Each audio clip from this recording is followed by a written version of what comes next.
क्या आप सोच सकते हैं कि एक लड़की जो कभी हलवे से दिल जीतना चाहती थी, अब खुद एक बोरी में छिपकर गुंडों के अड्डे तक पहुंच गई है?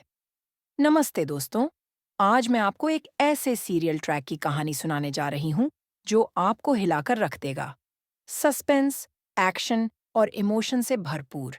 तो चलिए शुरू करते हैं इस कहानी के साथ। राधिका की हिम्मत और दिव्यम की सच्चाई की तलाश की कहानी। राधिका हमेशा से ही सीधी सादी लड़की मानी जाती थी, लेकिन जब बात आई उसके प्यार और सच्चाई की, तो उसने हर हद पार कर दी। पहले उसने सोचा था कि एक मिठास भरा हलवा दिव्यम की पहचान खोल देगा, लेकिन जब उसका हलवा प्लान फेल हो गया, तो उसने ठान लिया, अब वो सिर्फ देखेगी नहीं, लड़ेगी। एक शाम, जब राधिका बंसल हाउस के बाहर खड़ी थी, उसने देखा कुछ लोग बोरियां और डिब्बे एक टेम्पो में रख रहे हैं। उसकी छठी इंद्रिय ने उसे साफ इशारा दिया, यही है मौका और यही है ठिकाना। राधिका ने बिना सोचे समझे खुद को एक बोरी में बंद कर लिया। हाँ, आपने सही सुना, खुद को बोरी में डाल लिया, ताकि गुंडे उसे उसी टेम्पो में ले जाएं जहां उन्होंने असली दिव्यम को कैद कर रखा है। और हुआ भी वही जो उसने चाहा। टेम्पो चला और राधिका पहुंच गई गुंडों के अड्डे पर।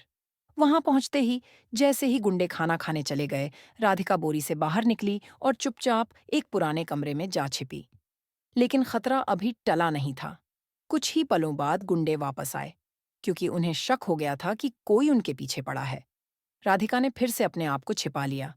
तभी एक बड़ा सा कार्टून लाया गया और उसमें से बाहर निकला असली दिव्यम। राधिका के होश उड़ गए। उसके सामने उसका दिव्यम बेहोश पड़ा था और गुंडे उसे कुर्सी से बांध रहे थे। वो कुछ कर नहीं पाई। वहां बहुत सारे गुंडे थे, पर उसका दिल कह रहा था कुछ तो करना होगा। और फिर जैसे ही गुंडे बाहर गए, राधिका दौड़कर दिव्यम के पास पहुंची। उसने उसे होश में लाने की कोशिश की। उसकी आवाज कांप रही थी, लेकिन इरादा मजबूत था।